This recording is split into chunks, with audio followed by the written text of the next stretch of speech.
Boa noite, dando início a mais uma entrevista. E hoje vamos receber aqui o ator Tiago Lacerda.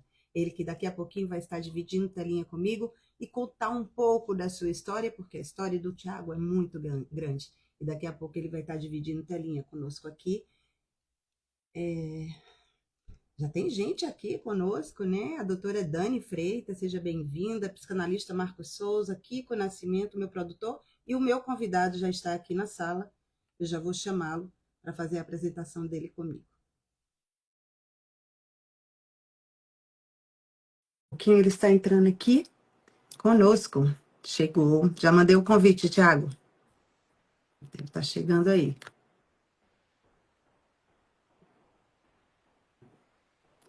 Eu enviei o convite. Ah, Opa, entrou. opa, vamos enquadrar isso Opa, direito, né? chegou. Tudo bom, Tiago? Como é que vai? Seja bem-vindo. Olá, boa noite, boa noite. Prazer estar aqui com você, Cíntia.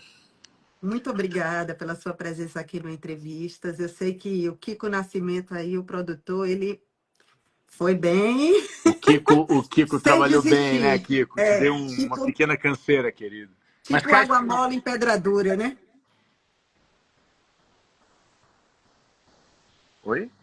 Tipo água mole em pedra dura. Eu vou botar um fone, não sei se vai melhorar ou piorar isso. Tá. Eu tô Tá me te ouvindo. ouvindo? Tô te ouvindo muito bem. Pronto. Melhorou, piorou, tá igual? Tá ótimo. Então tá bom. Tá ótimo. Tá me ouvindo bem? Então Tô vamos te lá. ouvindo super bem, vamos lá. Então vamos lá. Tanto tempo que eu quero trazer Tiago aqui, né? Falei com o Werner. Werner, por favor, Werner, fala com o Tiago.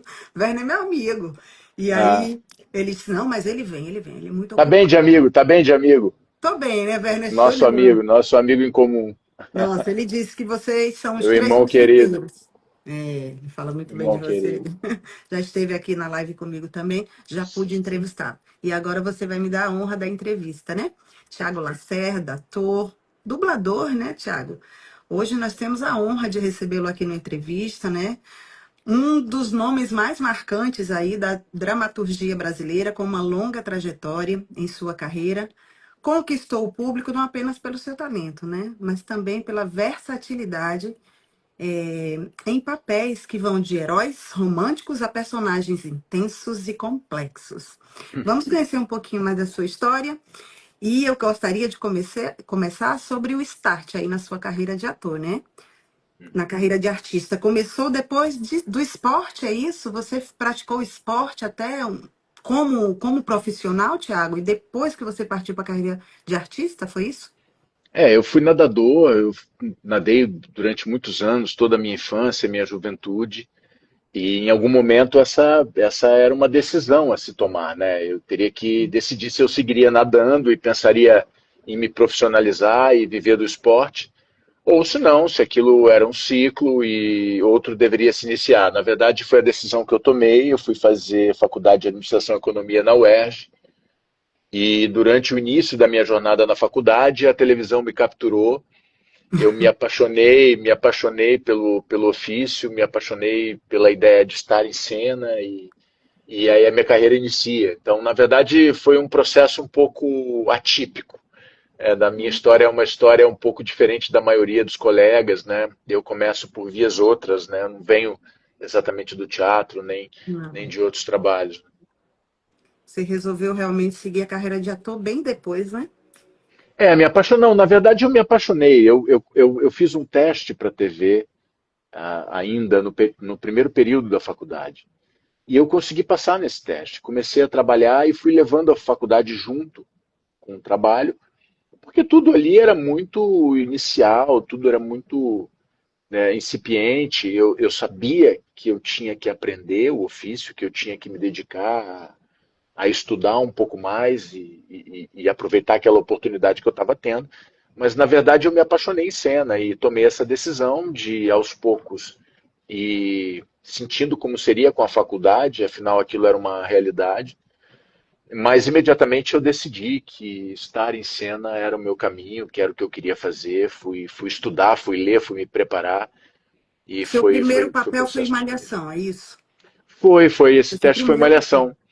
É curioso, assim, eu tenho um pouco de dificuldade de considerar esse trabalho como sendo a minha estreia. Na verdade, eu sempre senti que Malhação, para mim, naquele momento, era uma espécie de curso de verão, assim, era uma espécie de universidade preparatória para o que Sim, viria depois, né?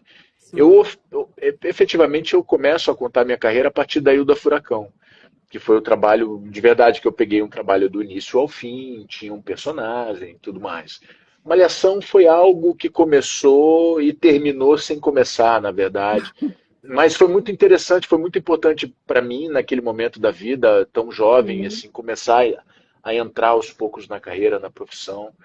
Malhação era um acesso viável para a minha geração. Eu faço parte de uma geração que já era possível começar a carreira por ali. Mas eu me lembro que na sequência o que aconteceu foi que eu apaixonado, fui me enfiar de cabeça, bem capricorniano, nos estudos, nos livros e na necessidade de aprender aquele ofício pelo qual eu tinha me apaixonado.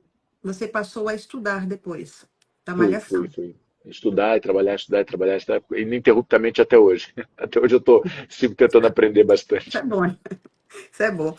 Aí veio Terra Nostra, né? Veio Terra Nostra, né? Terra Nostra em Terra Nostra e outros trabalhos.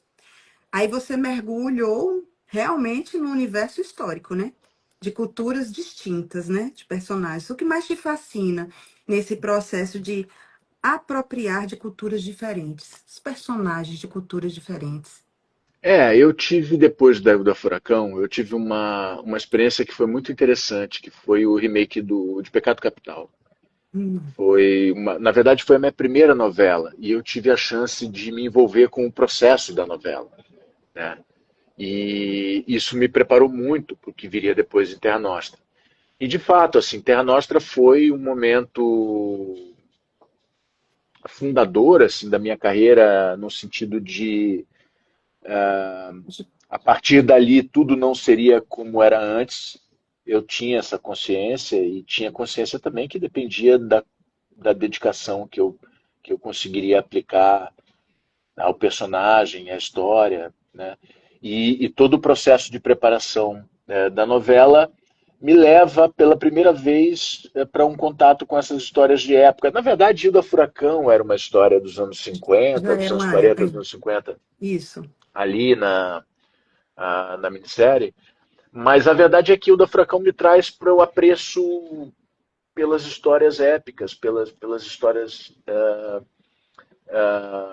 biográficas, pela história propriamente dita, né? Eu me envolvi muito com a questão dos italianos, Sim. com o estudo da imigração italiana do final do século XIX para o Brasil, mais especificamente a imigração italiana, porque era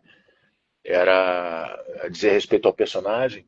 Mas todo aquele universo me conectou com uma possibilidade muito interessante do meu trabalho, assim, esse trabalho de né, a pesquisa, a preparação para os personagens, sempre foi uma parte que eu gostei muito, assim, de me apropriar, de investigar, Um quase tanto laboratório, né? quanto Um é laboratório quase com autor. sempre gostei. E as histórias verídicas, né, os fatos históricos que a gente conhece, acaba que viram um material muito rico, né, para esse tipo de curiosidade, né? Então acabei me envolvendo muito e não por acaso, talvez, ou por acaso, a minha carreira foi repleta de personagens Sim. históricos, de heróis épicos, né, e trágicos também. Inclusive, hoje reestreou, né, a novela Terra Nostra. Pois é, Que olha só, coisa linda. a gente está fazendo uma entrevista num dia muito especial.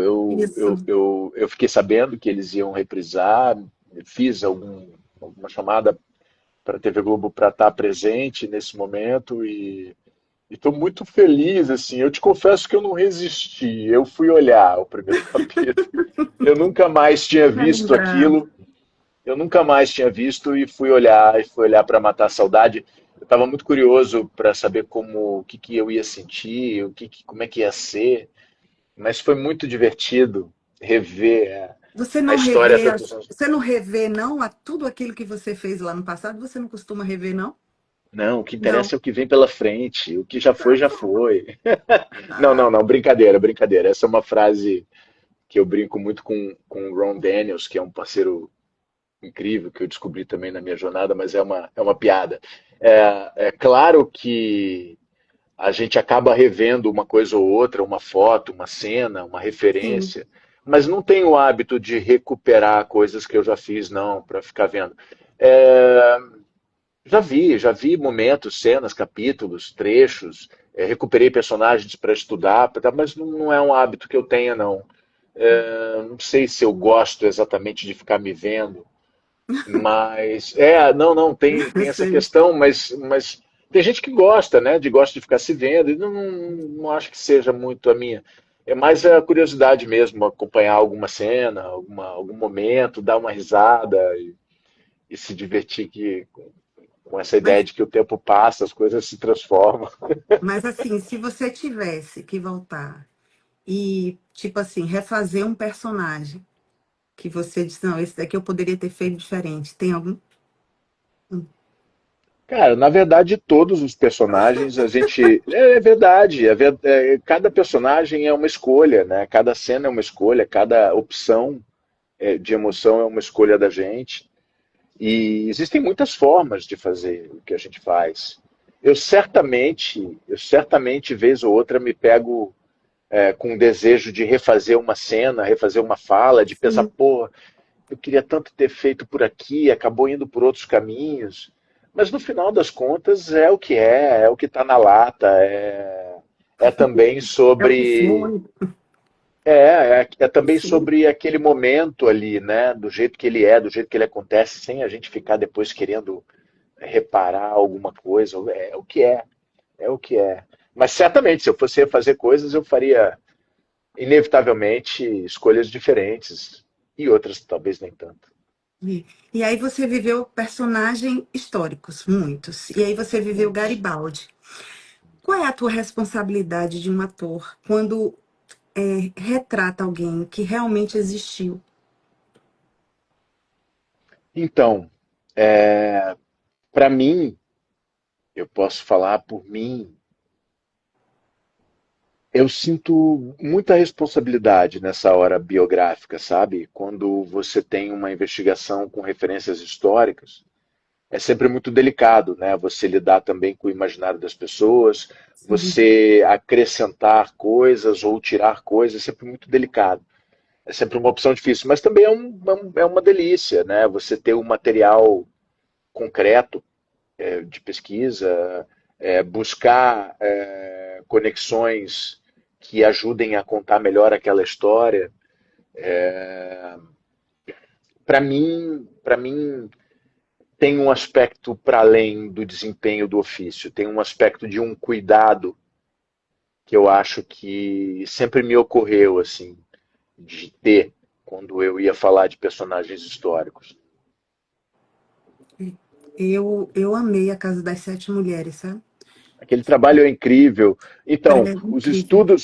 os estudos de Terra Nostra, aquela parte que eu te contei que Sim. realmente me interessava, eu sempre gostei desse aspecto dos estudos para o personagem, né?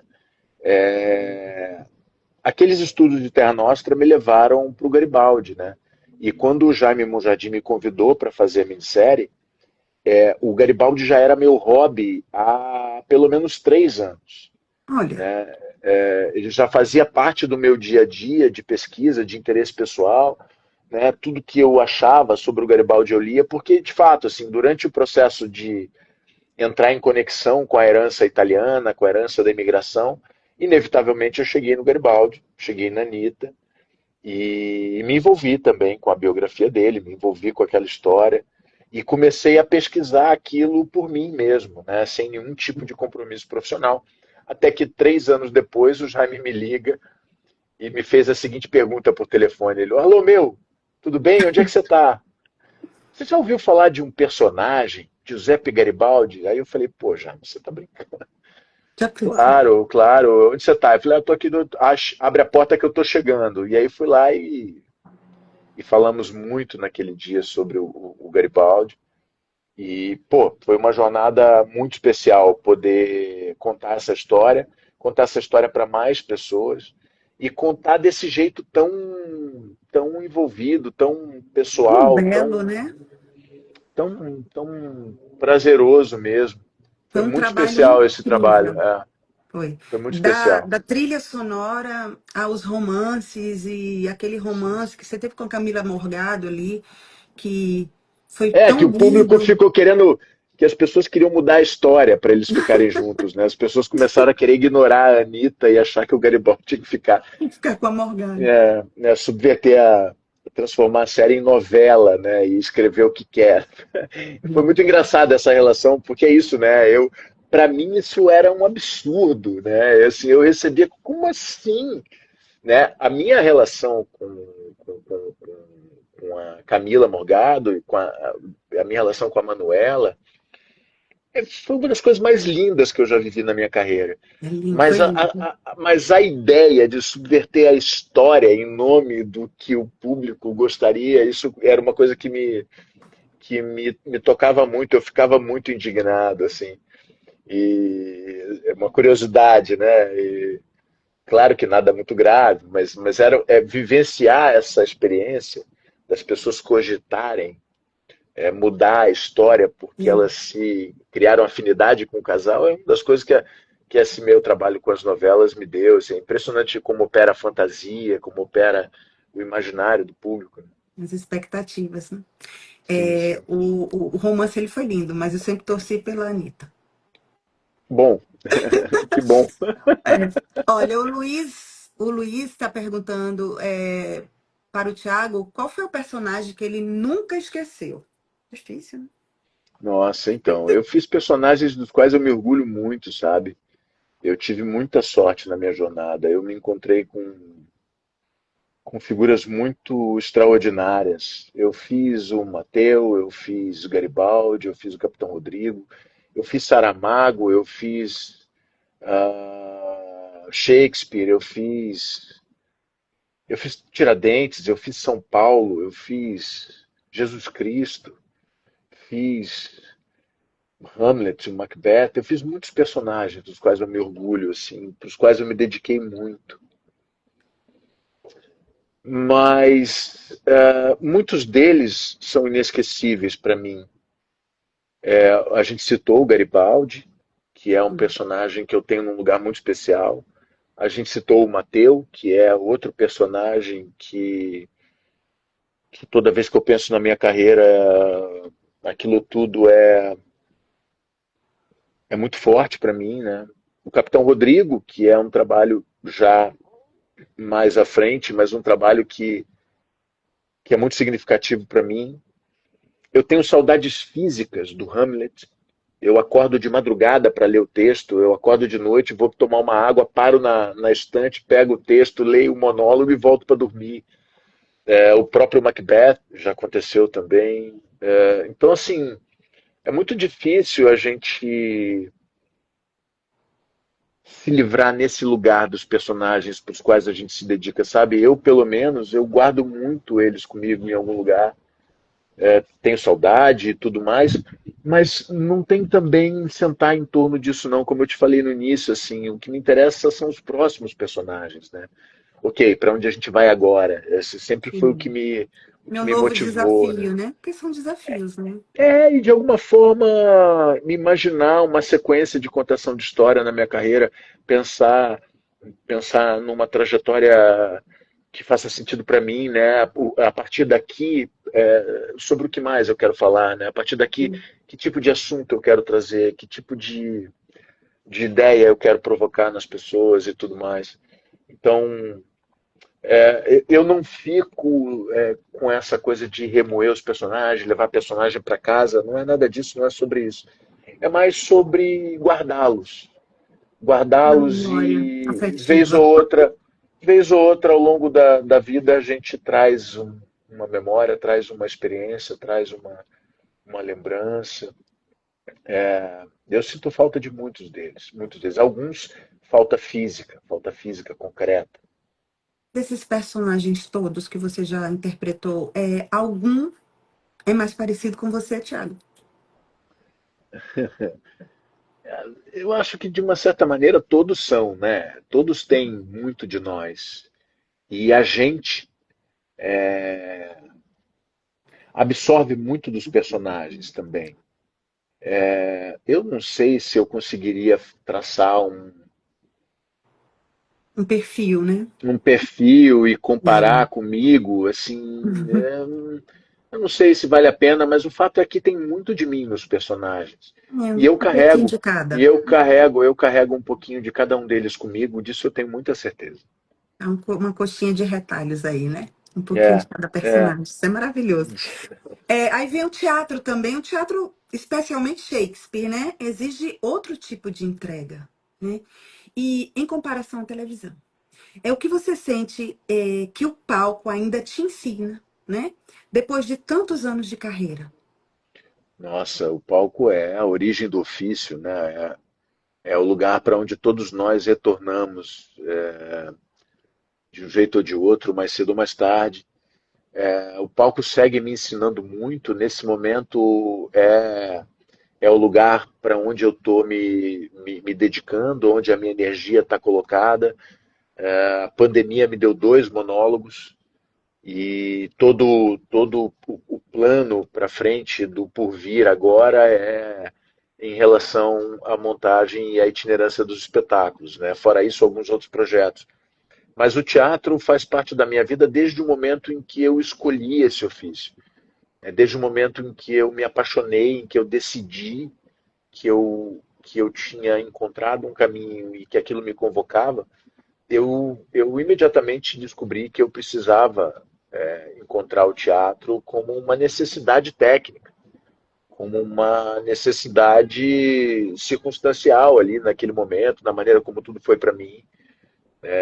Eu sempre senti que o teatro precisava fazer parte dos meus processos e de fato foi o que eu esperava. Eu busquei essa estreia já com a minha carreira na televisão iniciada, me cerquei de pessoas em quem eu confiava e que se propuseram a estar comigo, a me revelar os segredos ali daquele espaço.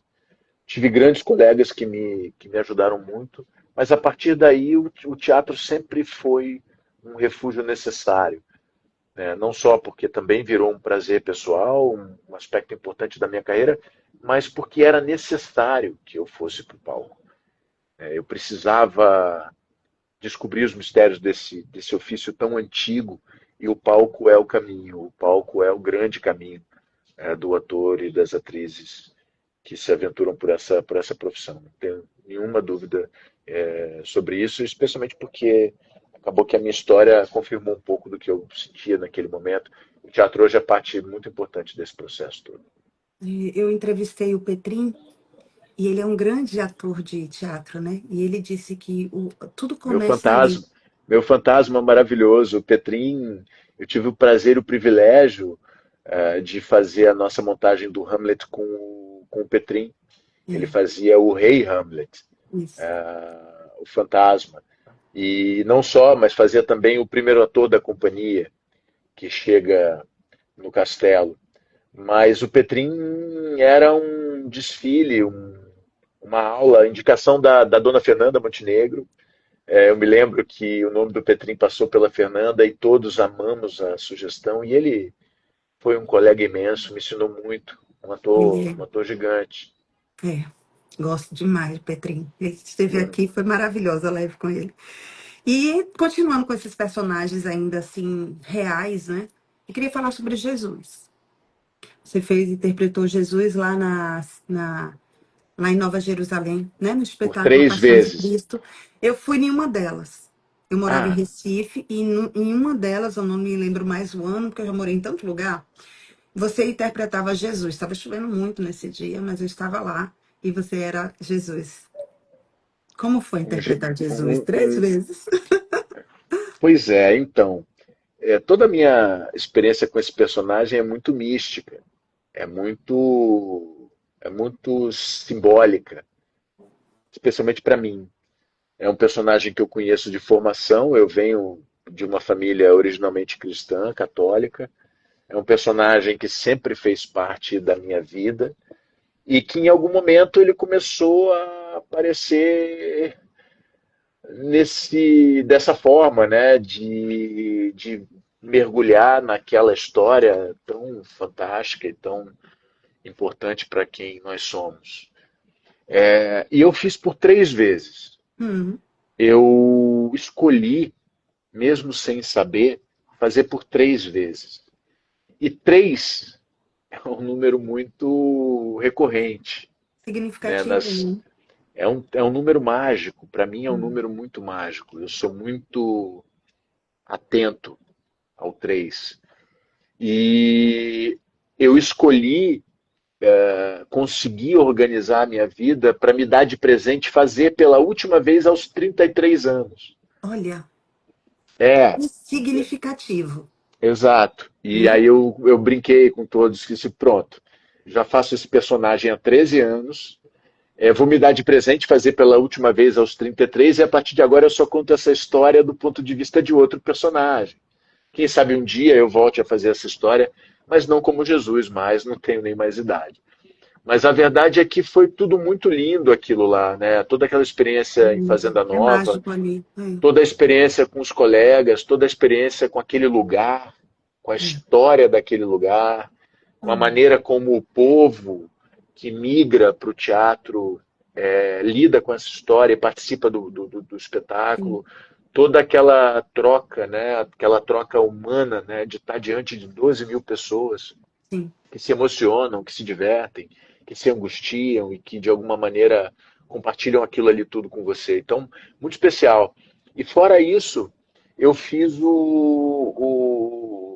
a montagem do Evangelho segundo Jesus Cristo, que é Hum, a obra do Saramago, que foi um espetáculo que mudou a minha vida, mudou a minha carreira, um trabalho dirigido pelo José Posse Neto, um cara com quem eu tive um encontro muito especial, que de fato transformou muito a minha relação com o meu trabalho naquele momento da minha carreira. E esse estudo apócrifo, né, do Saramago, essa busca pelo humanismo que o Saramago sugere na obra, me levou para um outro passeio na direção do personagem. Assim, eu me envolvi com o personagem por caminhos muito diferentes da leitura tradicional da história, do personagem, etc. Então eu vivi em torno desses 13 anos com esse personagem fascinante que mobiliza tanta gente, que coopta todo mundo, tantas histórias, né, em torno disso. mexe, E, mexe com uma e forma. é um personagem que eu gosto muito, eu tenho muito orgulho de ter contado essa história por bastante tempo. Tive a chance de fazer um outro personagem bíblico, eu fiz São Paulo também, Paulo São de Paulo. Tarso, Sim. que foi outro personagem fascinante com quem eu me encontrei. Eu conhecia muito pouco da história de São Paulo na época e todo o estudo foi muito bonito, assim, foi muito interessante. Livros que chegaram a mim, que fizeram parte daquele momento, que foi muito importante para contar aquela história também. Olha, tem algumas perguntas aqui, eu vou tentar lê-las. O Vamos Kiko ver. Eu estou Nascimento tentando. está dizendo, Tiago, primeiramente, gratidão por sua atenção em modo carinhoso para conosco. E me fale, seu lado Beijo, Kiko. poético parece ser muito forte, assim como sua fé e poesia no desenvolvimento do Tiago. Nos diga. Como é o quê? Não entendi. Como é? Ele falou sobre a sua fé no desenvolvimento de você mesmo como ator. Como é que você sente Então, isso? a minha fé aplicada ao meu ofício, é isso? Isso. Então, Entendi isso. bom, se não foi isso, você pergunta de novo, Kiko. A gente É. responde mais uma vez, não tem problema. Então, eu sempre tive muita curiosidade sobre o tema. Desde muito cedo, quando esse personagem chegou para mim, antes de Pernambuco, lá em João Pessoa, da primeira montagem da Paixão de Cristo que eu fiz, eu comecei a me questionar, eu comecei a me enfiar nessa história de uma outra forma. E, na verdade, toda essa pesquisa, todo esse estudo em torno do Novo Testamento, do Antigo Testamento, me levou para as outras religiões. Né? Sim. Começar para a religião judaica. Da religião judaica eu passei para a região islâmica, eu fui ler as orientais, eu fui ler sobre as religiões antigas, a mitologia, Egito, Grécia e a mitologia nórdica. Cheguei na África, cheguei no Uhum. Espiritismo, cheguei em muitas coisas, em muitas raízes religiosas, e tudo isso sempre me interessou muito. Eu nunca me dediquei a virar um expert em cada uma delas, ou o que quer que fosse, mas sempre me conectei em encontrar interseções, interseções de sabedoria, interseções de reflexão sobre a vida, sobre quem nós somos, sobre o porquê que a gente tem essa relação tão delicada com a fé, né? Que necessidade é essa de acreditar em alguma coisa? E que necessidade é essa que cada um tem de um jeito, de uma medida, né? Eu nunca me conformei com a ideia de verdade absoluta sobre as religiões. Eu sempre me inquietei com a ideia de que só existe um caminho para se chegar à paz de espírito, né? Quando a gente começa a conhecer as culturas, a maneira como as civilizações se desenvolveram, a gente Sim. começa a questionar mesmo esse tipo de coisa. E é Então eu acho natural que do de uma ser certa. humano isso, o questionamento, né? É Sim, natural do uns ser mais, humano. outros menos, né? Muitas pessoas se resignam diante de uma ideia, compram aquilo porque aquilo serve para elas e seguem um caminho, né? Um caminho justo, um caminho saudável. Muitas pessoas não se interessam pelo tema, né? E tudo isso é legítimo. Para mim, Sim, sim, o que ilustra, o que denota, o que demonstra a minha fé é justamente essa minha curiosidade. Eu acho que essa é a minha fé, a curiosidade absoluta na sabedoria contida nas escrituras sagradas, escrituras que eu encontrei em várias raízes religiosas. Eu nunca consegui ler as religiões como sendo algo que devesse ser imposto a alguém, algo que devesse se sobrepor a alguma coisa. Eu sempre encarei as religiões como uma possibilidade de acolhimento humano e de reflexão a respeito da vida. isso. Então, esse personagem que é tão próximo da gente, que é tão íntimo, de uma certa maneira, desde muito cedo eu procurei subverter as certezas que eu tinha, as amarras que eu eventualmente criei, que talvez não me permitissem contar aquela história com a liberdade que eu deveria contar e tudo mais. Então, para mim, a maneira como eu aplico essa minha dedicação ao tema é uma forma de transportar essa fé para o meu ofício.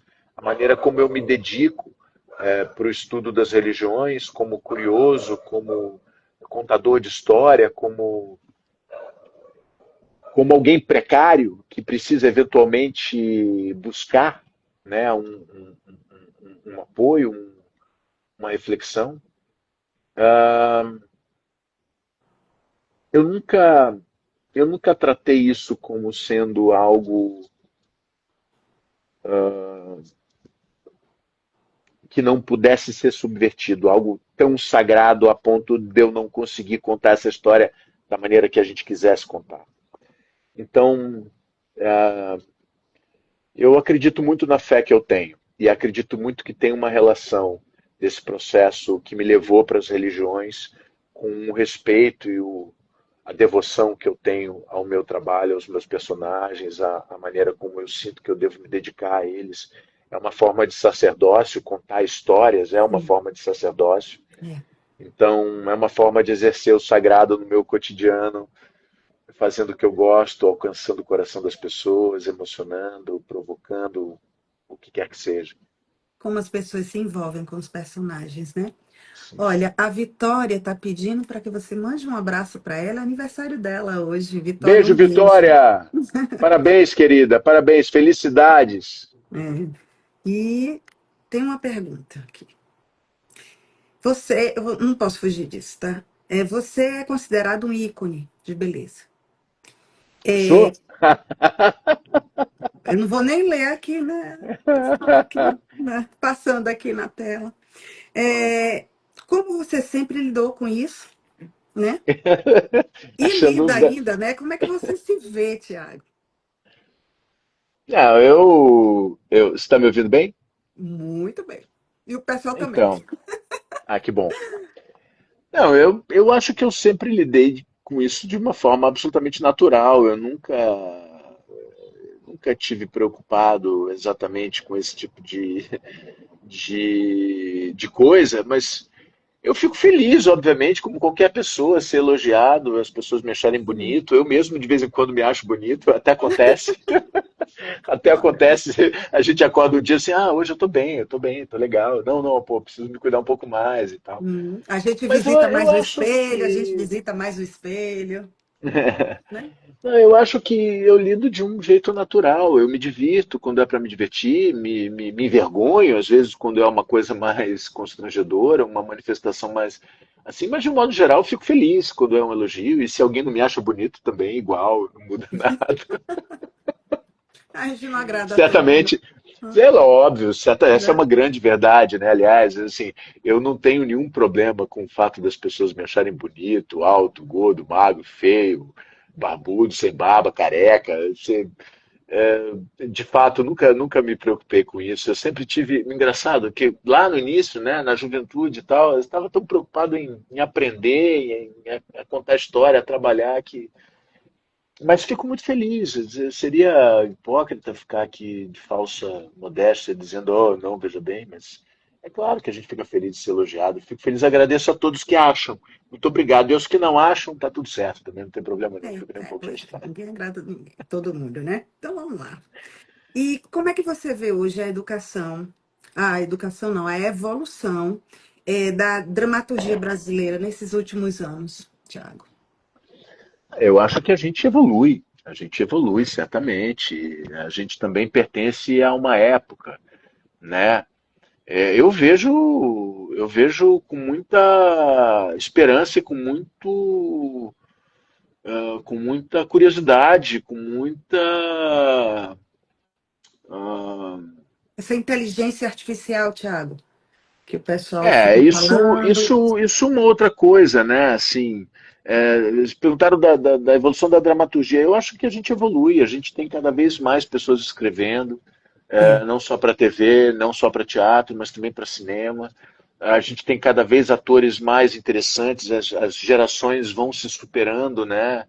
Cada vez que eu vejo a garotada surgindo, eu fico impressionado como tem gente talentosa, especialmente aqui no Brasil, né? Falando do Brasil, assim. falando do Brasil, é.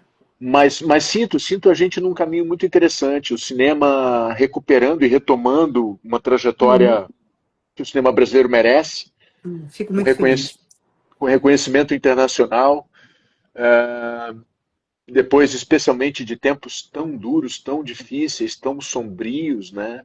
Ver o Verdade. cinema brasileiro sendo resgatado pelas mãos dos trabalhadores do cinema, das pessoas que trabalham no cinema. Sim, E é tanta gente, uma indústria tão grande, tão potente, que movimenta tanto dinheiro,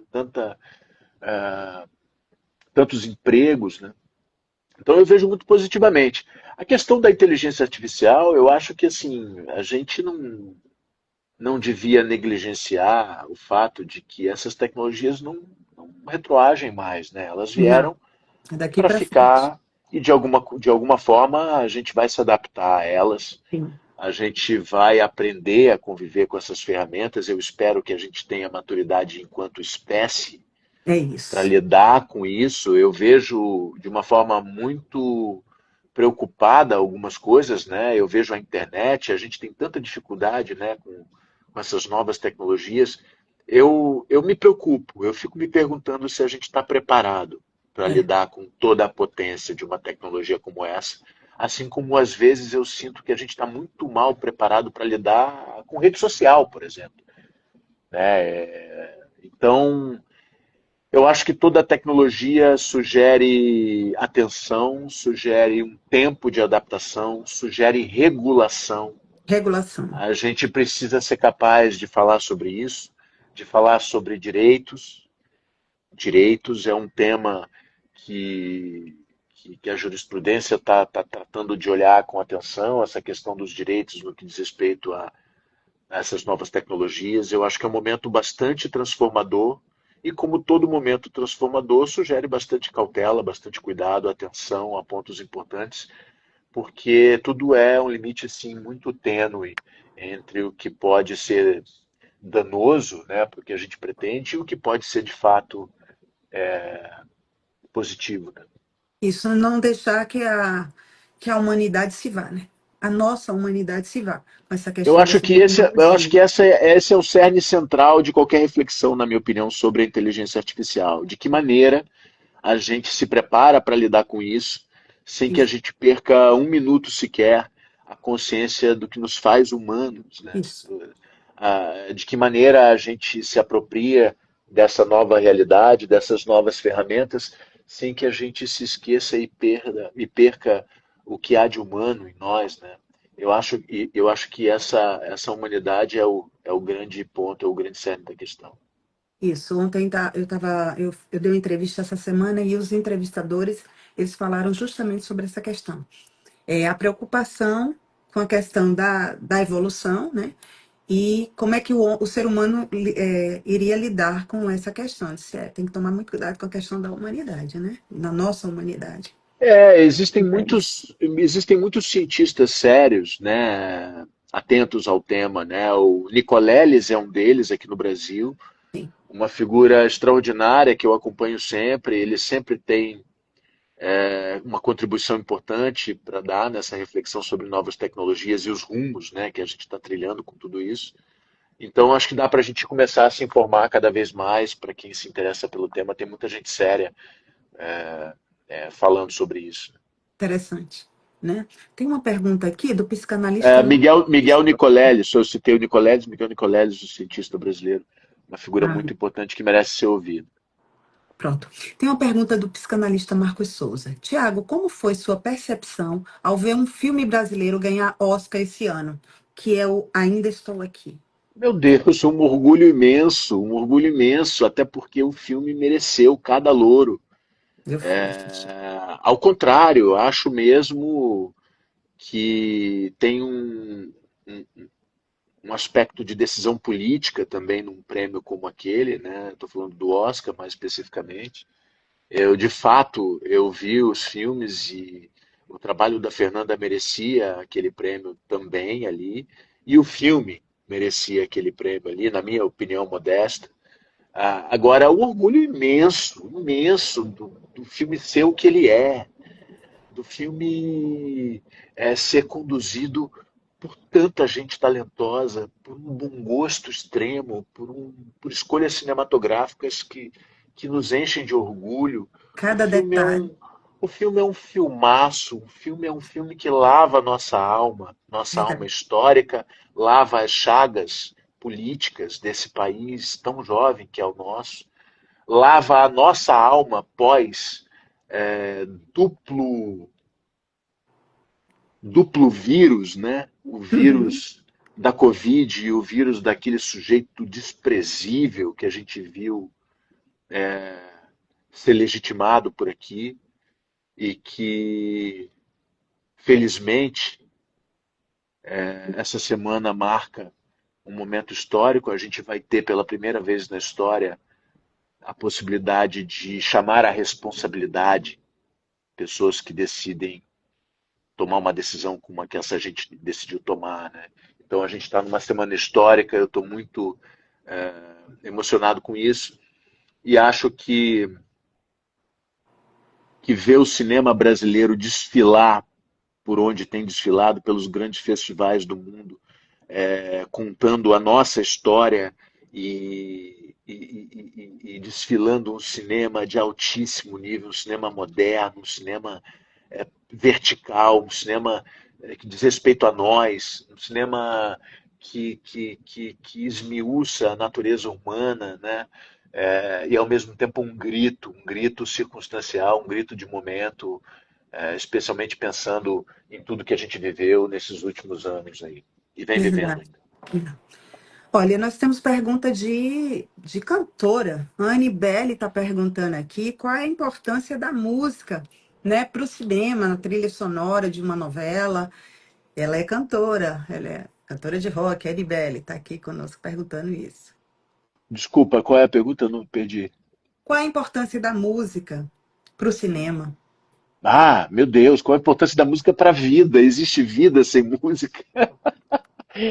Eu acredito que essa parceria é indissociável. A trilha sonora de um filme, é algo essencial.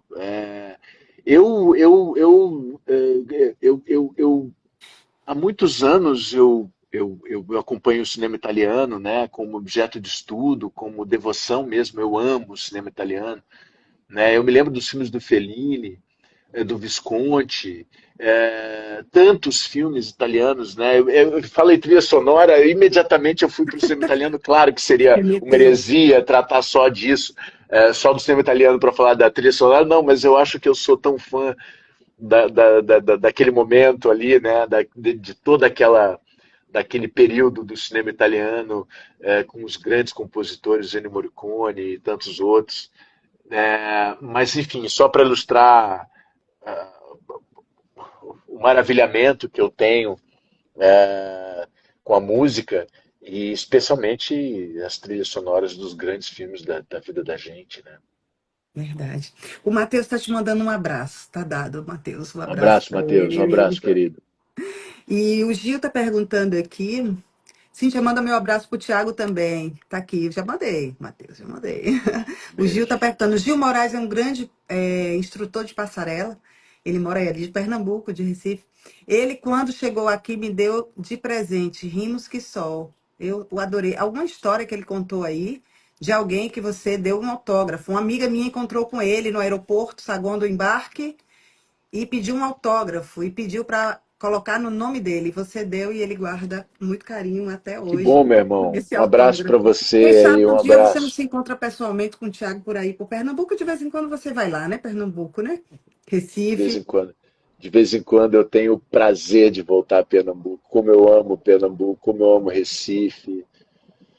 Sinto muita saudade. Estive lá recentemente e pretendo voltar rápido, mas é sempre um prazer voltar a Recife. Eu fico realmente me sinto em casa. E aqui em Aracaju, Thiago?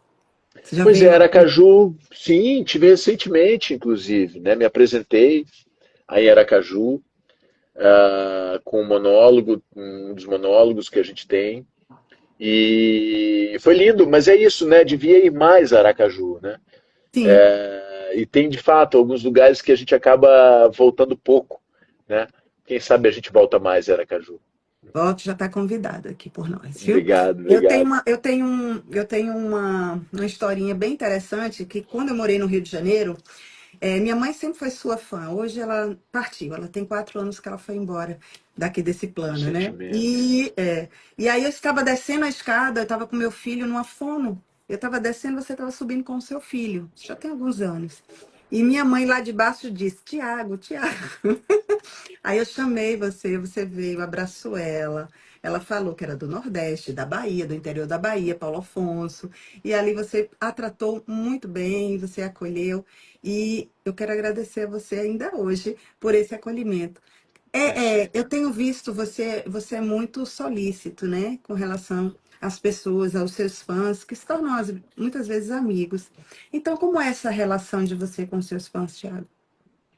Então, eu me sinto muito dedicado a compreender como essa relação se estabelece, né?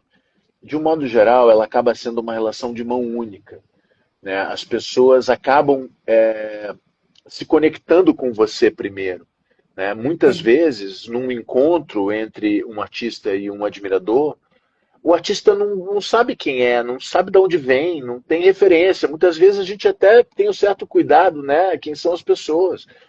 Mas eu sempre tentei me dedicar a compreender essa relação. Eu sempre entendi que essa relação de mão única no que cabia a mim precisava ser sempre acompanhada de um cuidado, de um carinho, de um pouco de. Acho que cuidado é mesmo a palavra, né? Por outro lado, eu sempre gostei de gente. Eu adoro pessoas. Eu já encontrei colegas que esse era um aspecto realmente difícil da profissão, né? Ter que lidar com o público e tudo. Comigo não, comigo eu não sei por qual razão, mas eu desconfio que é porque eu adoro gente. Eu Sim, adoro encontrar as pessoas, eu adoro me conectar com as pessoas, eu adoro conversar, trocar, eu sou prolixo, eu falo pra caramba. Então eu sempre tive muito prazer nessa troca, nessa relação. E também eu aprendi a dizer não muito cedo. Eu vivi momentos também muito difíceis dessa situação, sabe? Das pessoas te dando ordem, das pessoas pegando em você, é, das pessoas dizendo coisas, né, absurdas, né? E ao mesmo tempo eu sempre me vi me mantendo, conseguindo me manter muito sereno, muito tranquilo e muito em paz com isso. Nunca tive ímpetos mais, sabe, difíceis sobre essa relação com os fãs. Mas eu desconfio que tem a ver com isso, tem a ver com o prazer pessoal de lidar com pessoas, tem a ver com o fato de eu ter aprendido a me proteger e dizer não sem nenhum problema quando eu preciso dizer não, quando eu não quero ou quando eu não posso, ou quando é alguma abordagem desrespeitosa, ou quando eu sim. estou com os meus filhos, né? São decisões que você toma e que muitas vezes o público não gosta, ou as pessoas não compreendem.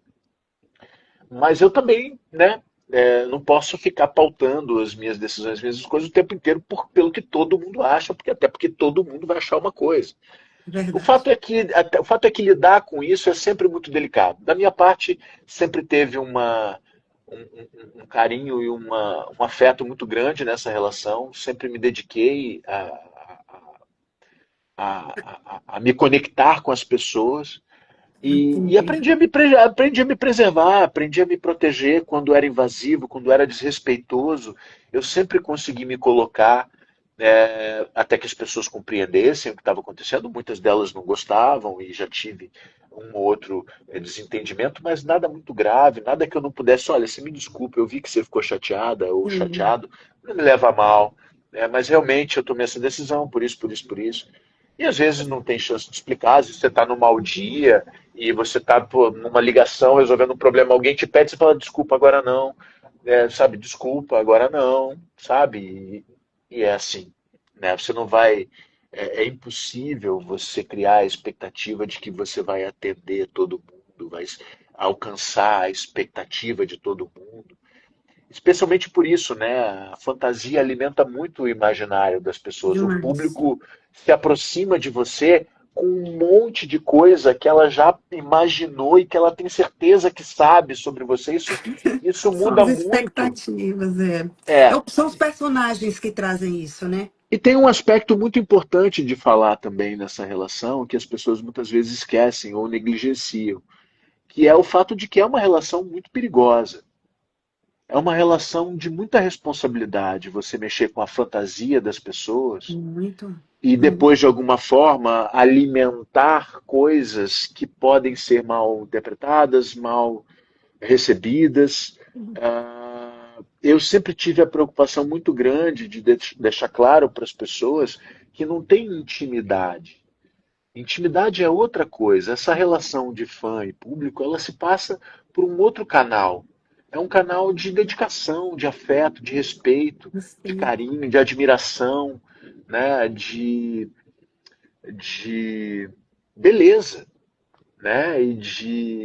Agora, intimidade sempre foi uma coisa que eu tentei deixar bastante claro assim para as pessoas. Acho que isso é saudável, não alimentar a fantasia alheia. Existem coisas que só existem na cabeça das pessoas. E é preciso ter muito cuidado com isso, sabe? Então, quando eu conheço uma pessoa que acompanha meu trabalho, que por alguma razão gosta de mim, eu procuro atender com carinho, mas é importante deixar claro para as pessoas, em muitas situações se fazem isso, olha, calma, até aqui. Daqui É. para cá é melhor não. Me Até porque respeita, você tem a né? sua vida, a sua individualidade, sua família, sua construção como Sim, ser sim, humano, sim, né? E não sim, como sim, profissional. sim, sim. E cuidado também com o que a gente fala, com o que a gente faz, com o que a gente, né, com o que a gente diz. Muitas vezes a gente quer fazer um gesto E às vezes é melhor não, né? Às vezes é melhor tratar as coisas com um certo distanciamento mesmo, mas Sim, sempre com a responsabilidade da relação, sabe? Com a responsabilidade pela, pelo emocional das pessoas, às vezes as pessoas realmente gostam, realmente, sabe, tem um impulso muito forte de estar com você, de conversar, de ouvir, de tocar, de olhar de perto, sim, sim. né? Mas isso tudo é muito delicado, precisa ter muita responsabilidade, especialmente da nossa parte, na minha maneira de ver. Muito bem. E estamos chegando ao final da nossa entrevista. E eu queria fazer mais uma perguntinha aqui. O que é que ainda te desafia como artista hoje?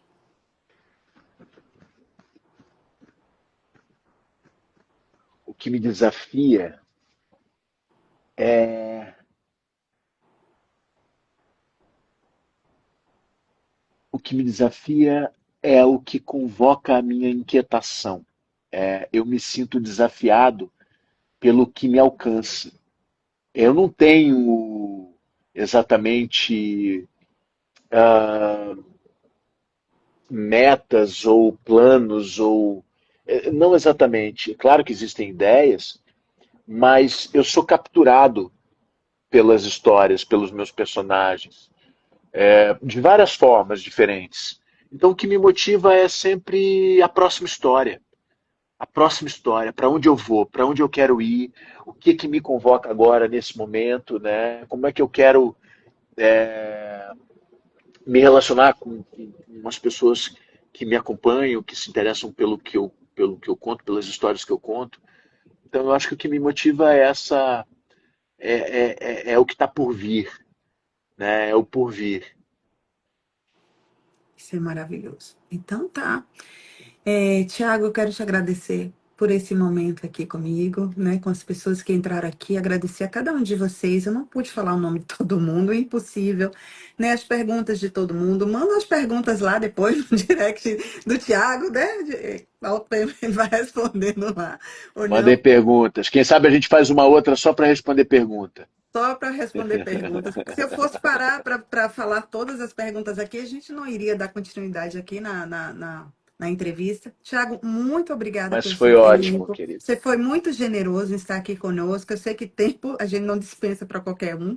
E então você está aqui é porque a gente tem um pouquinho, né, aí de carinho seu. Muito Muito. obrigada ao Kiko que incansavelmente aí bateu, Obrigado, né? eu que agradeço, foi um prazer falar com você, Cíntia. O Kiko foi muito valente nas tentativas. Valeu. Realmente, eu sou um pouco enredado com essa questão de agenda, né? Eu faço muita coisa junta Imagina. e às vezes acaba coincidindo de ser um período mais turbulento.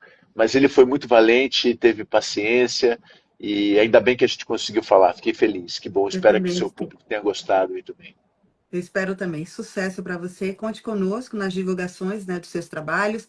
E temos, eu tenho algumas novidades, depois eu vou partilhar com você, tá? É sobre Tá cinema, bem, tá bom? combinado. Muito obrigada, tchau a Beijo, todos querida. e boa Tchau, noite. tchau. Tchau, tchau. Beijo, boa noite a todos. Boa noite.